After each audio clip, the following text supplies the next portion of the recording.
Thank you for joining us to learn about the renewal project application forms in the federal fiscal year 23 CoC grant program local competition. Those of you who are filling out renewal forms should have already sent in your intent to renew, which is a slightly longer version than this section 1. The agency name and project name being repeated on this form will allow us to connect this part of the application with the project intent to renew. Section 2 of the application has to do with the threshold requirements. The threshold requirements for agency and project can be found in the NOFO beginning on page 55. The applicant pre-submission agreement that is referenced here in this paragraph is not yet ready. It is coming soon, and we'll make sure that it's available prior to the due date of the applications themselves. For these two questions, A and B, you are affirming that you have looked at the threshold requirements for your agency, and you've looked at the threshold requirements for your project type. You have to fill in the project type, and that you are committing to abide by, or that your organization and project have met the minimum requirements of those thresholds. Part 3 begins some of the more expanded tables. Here we're wanting to know about what populations you're serving and how many beds you have in your project. So you can just, your project serves families and individuals, you'll be answering questions 1 and 2.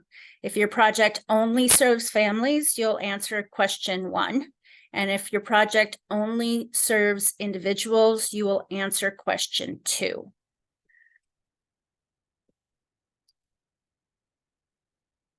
This asks about the number of beds that may be funded by sources other than the CoC grant funds you're applying to renew, and subpopulations. Part 4 is when we start moving into the performance measures. Question A1 asks if you provide housing and services to individuals who have high service needs. Basically, what we're asking for here is, does your project focus on or have a priority for or a requirement to serve people who experience chronic homelessness as defined by HUD? There's a link to the HUD definition of chronic homelessness. We want to know how many beds you have in the entire project, how many are funded with the CoC grant, and of the number B, you put in B, how many of those are dedicated to only those who experience chronic homelessness, that being kind of the proxy we use for people who have high service needs. Then you'll just divide B by C you'll divide C by B in order to get the percentage. That lets us know if you're serving those with high service needs. And at this point, I'm going to turn the presentation over to Kim, with ICA, so that she can talk more about the ways in which you should get the information that's asked for in the rest of section 4. Kim, take it away. All right.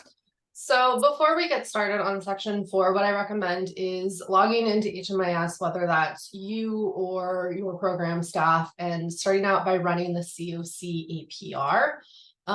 That is going to be where we're pulling most of our numbers from. And then there's 3 other reports that we'll pull as we work through it. So for A2, we're starting with the CoC APR. I'll go through how to run that, and then we'll just kind of run down the list. Can I share my screen? Yes, I believe so. I'm going to stop sharing.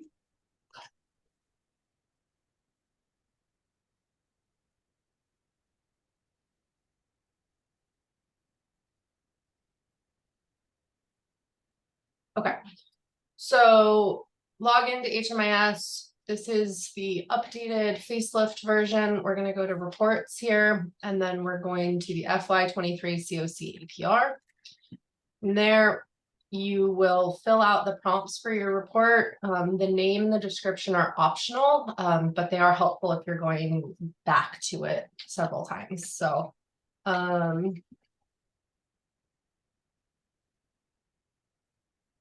so the provider, you're going to pick provider, and then the provider you select. If you come in through EDA mode, then this will be pre-filled with the provider that you're EDA'd. If you don't, then you would just search it. You would identify the project that you want to run, select it, and then that's listed there. You're going to say this provider only.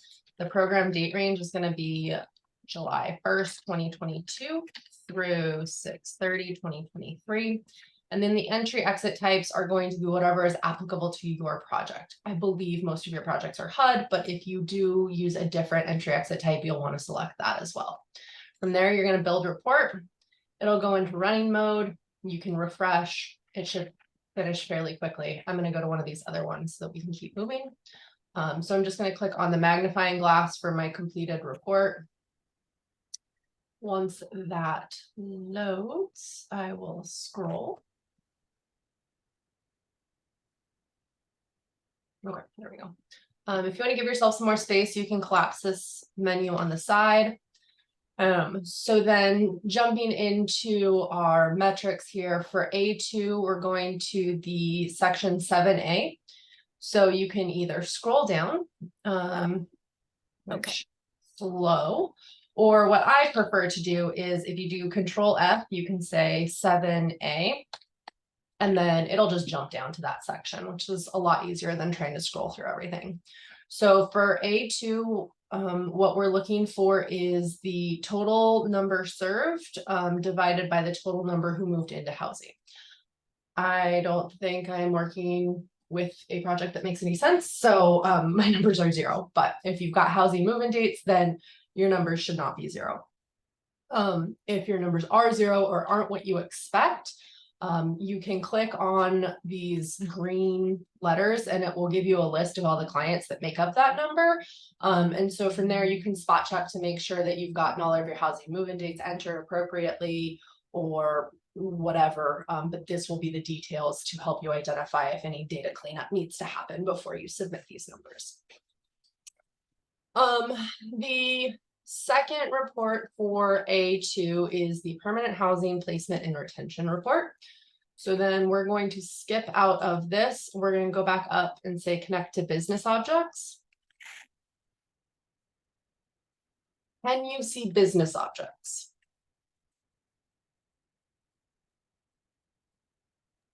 Yes, I can Okay, see great. objects. I wasn't sure if it was only selecting that one window or selecting this as well. Okay, so now that we're in business objects, we're going to go to universal reports. We're going to scroll down. These are all alphabetical. So we're going to go to permanent housing placement and retention. You can right click on that to schedule so that it'll run in the background. I'm finding it runs pretty fast. So I'm just going to click on it to view kind of live time.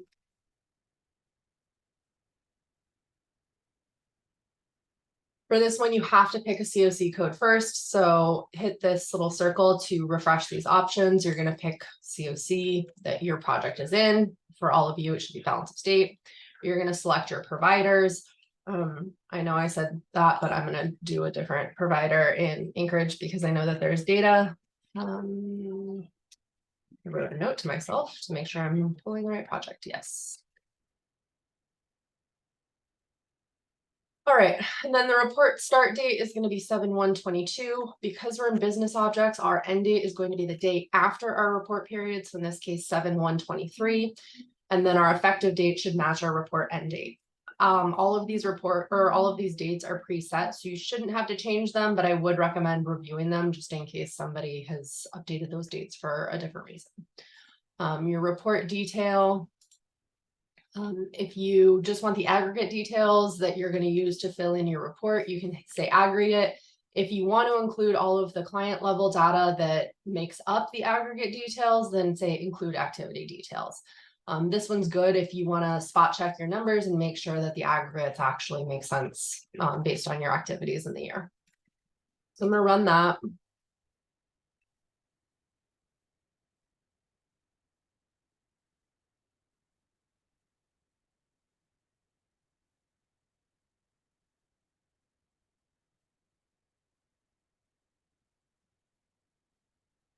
Okay.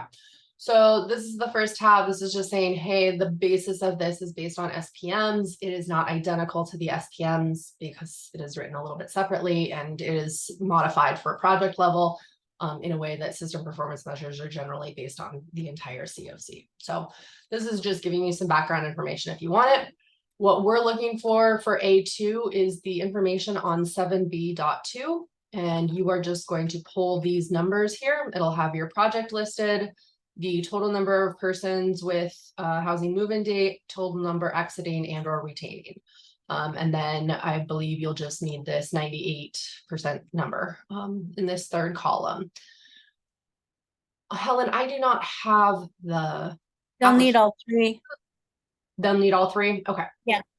A, B, and C. Well, will go into your application. Yeah, and the instructions indicate exactly which number should go into which box. Beautiful. Okay. So that is A2. Moving on to B, we're going back to the CoC APR. Section B, or question B, is for PSH and rapid rehousing projects. So back to the APR, I can actually just click the tab back into the main site. My APR is still up, so that's handy.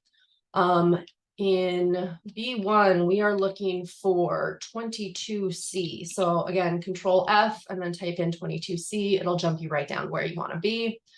For here, you're looking for all of these rows in gray. Again, I didn't run it for a project that houses people, so that's not really getting us anything. But what you'll want is the stuff in the total column, total persons moved into housing, average length of time to housing, persons moved in without a move-in, and then the total. Question C1 for rapid rehousing and transitional housing projects is going to go to 23C. So this is exit destinations for all persons. In this one, there is a long list of all of the different exit destinations. We're going to scroll all the way to the bottom of these, and we are going to look for the total persons exiting to positive destinations, total persons excluded from the calculation, and the percentage. You'll need, I believe, all four of those numbers to enter into your application. Helen, is that accurate?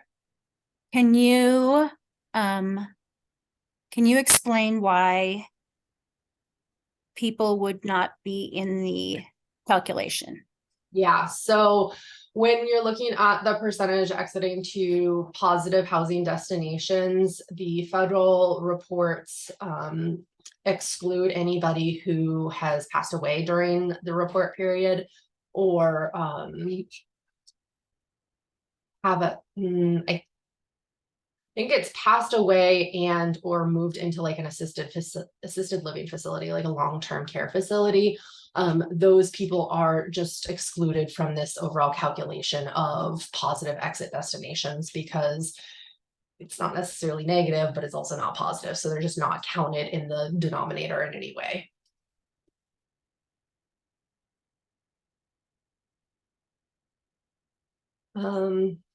So then the next one is D1. This is for project types of transitional housing. Here we're headed back to 22B, average and median length of participation in days. We are looking for the average length for both leavers and stayers. So you'll want these two numbers in the average length column or row. Section E1 is where things start to get a little bit more fun. We're going to 19A. So E1, we're going to start with 19A1, which is income change for stayers, people that are still in the project at the end of the report period. For here, we are going to use these 3 percentage numbers all the way over here on the right-hand side. It's the performance measure, percent of persons who accomplish this measure. E2 is going to be essentially the exact same thing, except for people who have exited during the report period.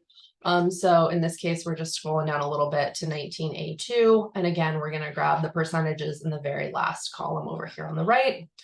I believe the application is structured in the same order, so you should just be able to do 1, 7, and 7 in line with what these are arranged as. Is that accurate, Helen?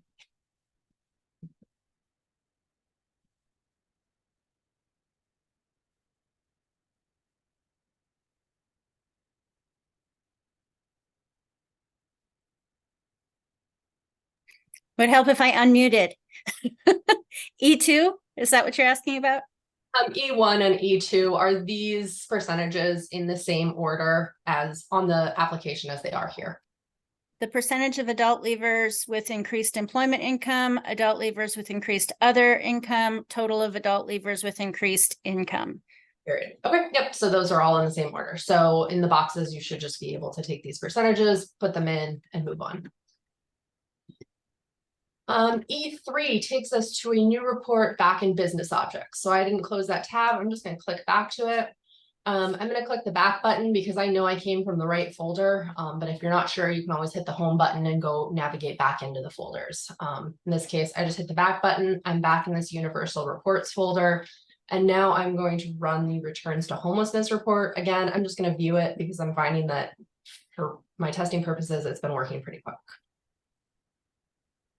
I like the fact that you're running it so that people can see like how long they can expect it to take them. It could be longer or shorter depending on how many people your project serves. I've been testing with fairly small projects, so it's not bad. So if it takes a little bit longer, don't be worried. Yeah, and it is in its own tab, so you can go and do other things or work in a different tab altogether. Like this will run on this tab. You can't close the tab, you got to leave it open, but you can go back to the database. You can work through other things at the same time. So again, I'm going to run it. You're going to pick your project. I always search by the number because it's easiest for me. You can search by the words. I'm picking this project that I know will have some stuff in it. My report period. So this one, the report periods are a little different because we are looking at returns to homelessness, and returns look at people that exited prior to the report period and then returned at any point in the report period. So for returns, and these dates are saved in here and they are in the instructions, but your report period start date is going to be the year before the beginning of our report period. So 7/1/21. Our report period end date is going to be the beginning of our current report period, 7/1/22. And then our reappearance cutoff date is going to be 7/1/23. So an entire year from the last possible exit in that exit time frame. Again, these are all saved here and they are written in the instructions, so you shouldn't have to change them, but it is worth reviewing. Your effective date should always match this last exit end date of your report period. We're not going to limit to CoC funded projects. These are hard coded at 0 and 365. That's sufficient. Just leave them be and hit run. And this is actually a fairly large project, so it's probably pretty comparable in terms of how long it'll take to run.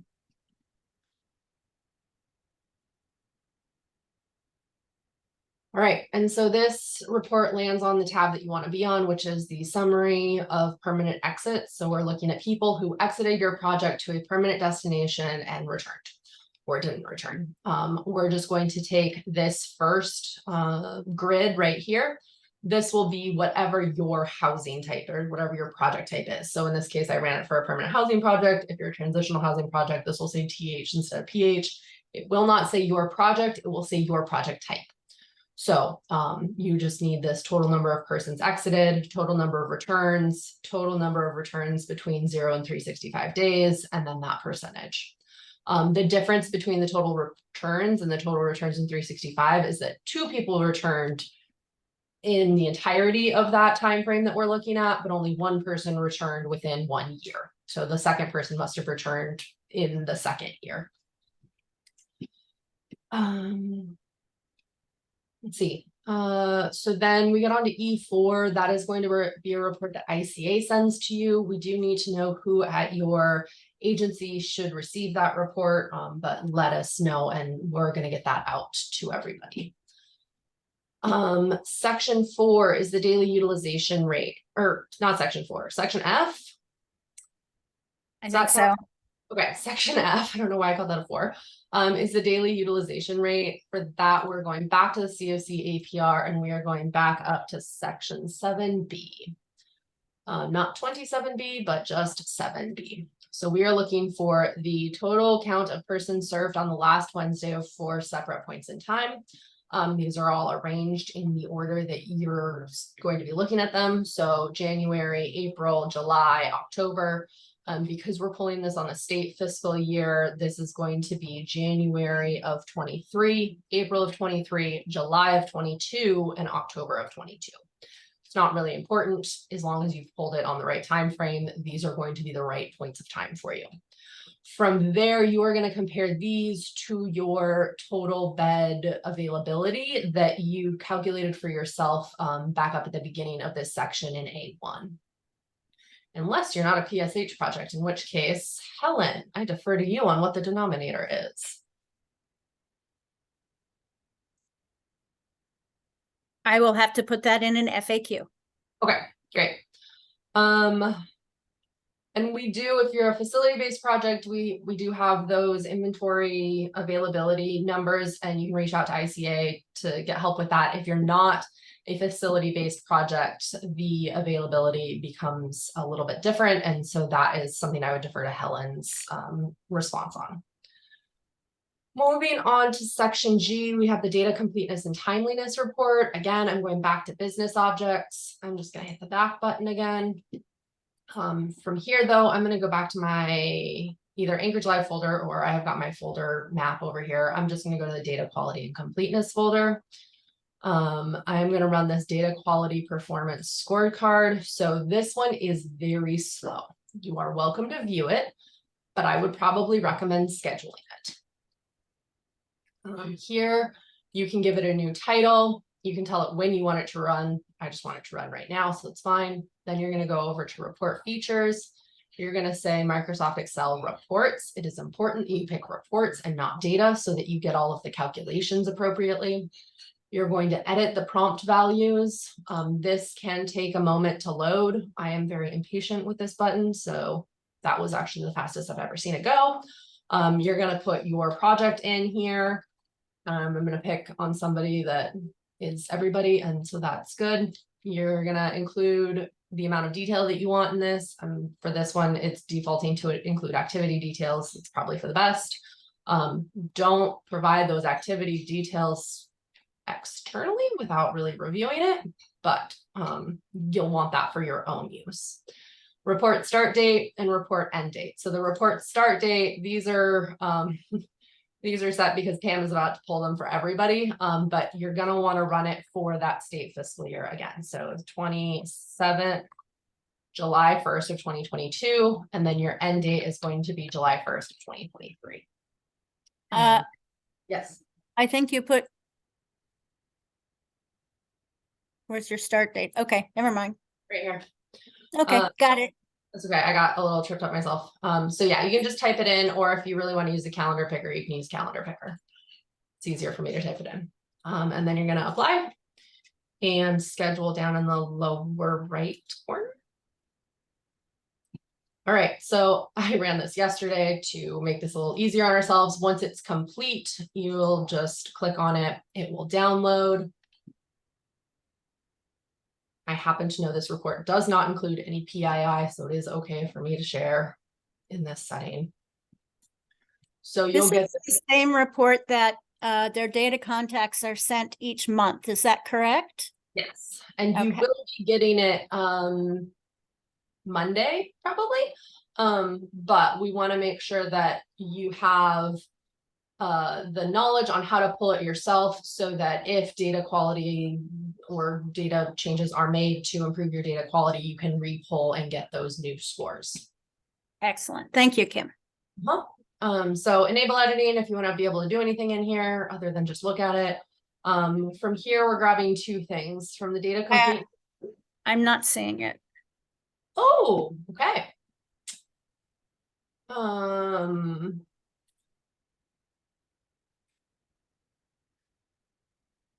right, how about now? Now I see it. Okay, so data performance scorecard, we're looking for the data completeness scores. The first tab here, we are needing the total enrollments, and then the enrollments meeting the standard. So there are 692 enrollments, 609 of them meet the standard, which comes out to 88%. The standard that you are trying to meet for this project type is 95%.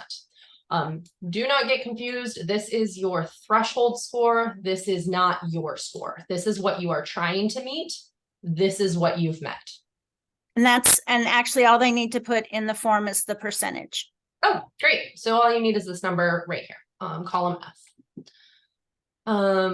And then if you're a project that has annual assessments, there will be numbers here. I don't know if that's in the form or not, Helen, but it's there.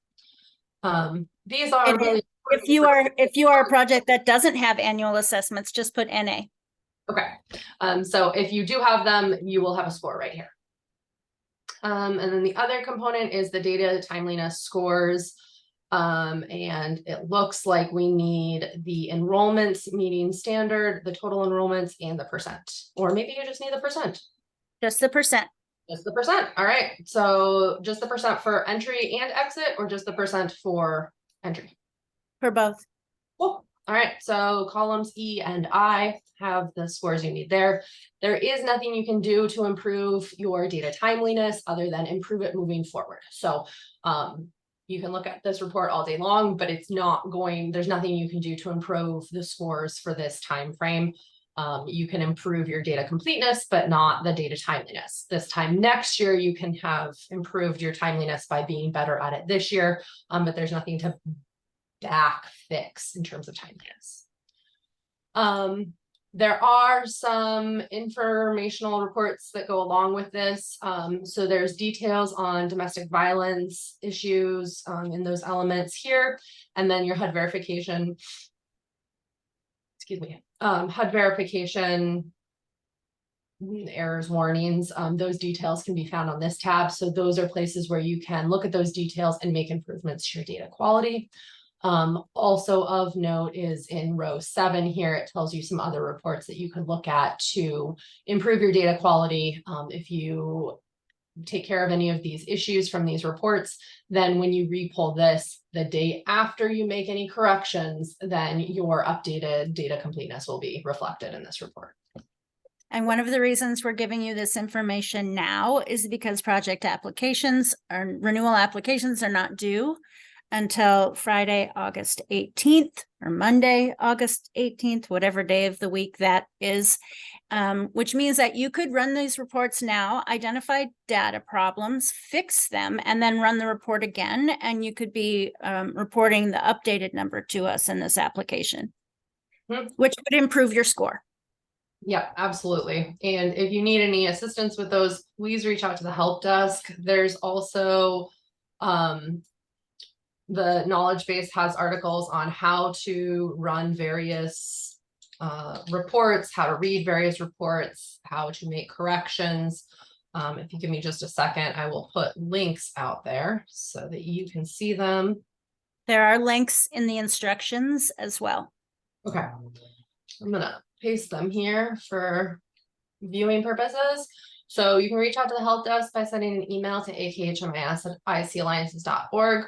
The knowledge base has articles that you can access at your convenience. There's a link through our website, which is probably easier unless you're able to copy this out of the chat or from your instructions, but it is linked on our website. Some helpful articles in the knowledge base are going to be these 4 things, which will help you run the 4 reports that we've talked about today.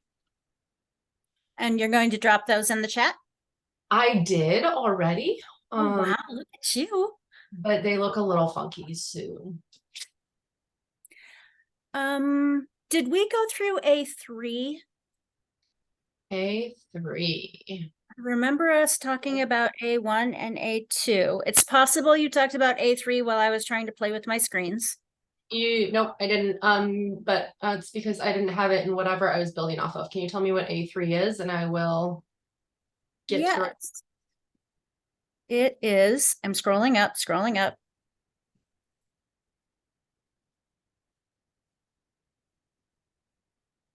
What % of your clients have remained in permanent housing over 2 years? What is the number of this person in this project with housing move-in date? What is the number of persons remaining in the project or exited to a permanent housing destination? And what do my instructions say to do? Well, that's a darn, Sorry, I totally missed one. that's okay. I'm now finding all sorts of spelling errors. Let me find the instructions. Okay. The instructions for A3.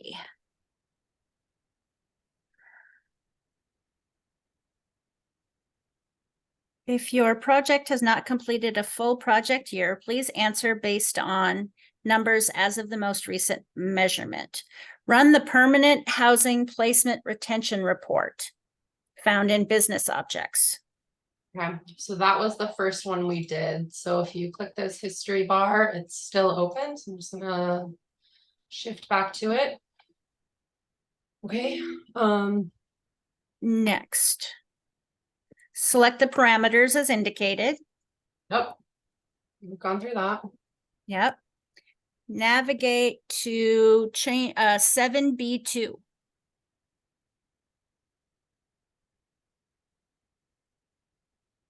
I think I may have convoluted A2 and A3 and just made them all the same thing.